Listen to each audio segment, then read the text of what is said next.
made, and behold, it was very good. And evening and the morning were the sixth day. त्यसकारणले गर्दा मान्छे जातिले चाहिँ परमेश्वरको वचनलाई जग्गा दिँदैन। So therefore, the people, human beings, doesn't give any space to the word of the God. परमेश्वरको वचन त आउँछ But the word of God comes, तर रिपेल गरेर फर्काइदिन्छ। but they repel it and then send them it back. 6 दिनमा बनिनु पर्ने, 20 दिनमा बनिनु पर्ने, महिना दिनमा बनिनु पर्ने, It has to be supposed to be done in 6 days, in 1 month, or a couple of months. 40 वर्षमा पनि मान्छे बनिँदैन। And within 40 years also the man is not made.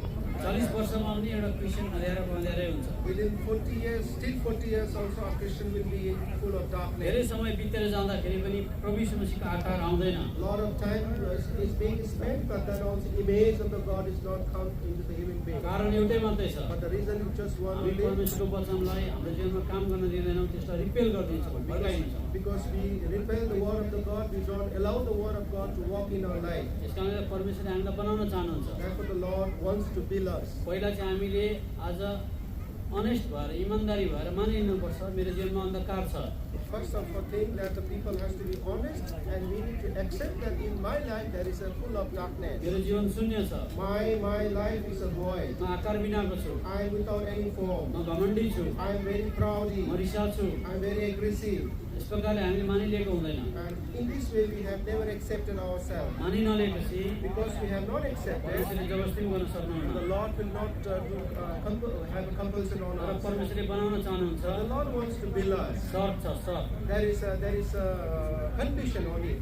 बनाउनको लागि To build it, परमेश्वरको प्रक्रिया चाहिँ एकदमै बडा खालको छ। but the process of the Lord is very, very hard.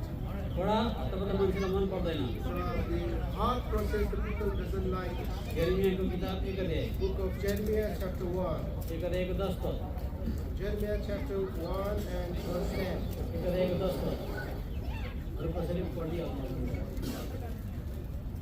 हेर, उखाल्न, Behold, to uproot, भत्काउन, to destroy, नाश गर्न, to destroy, eat, ढालिदिन to pull down, अनि बनाउन।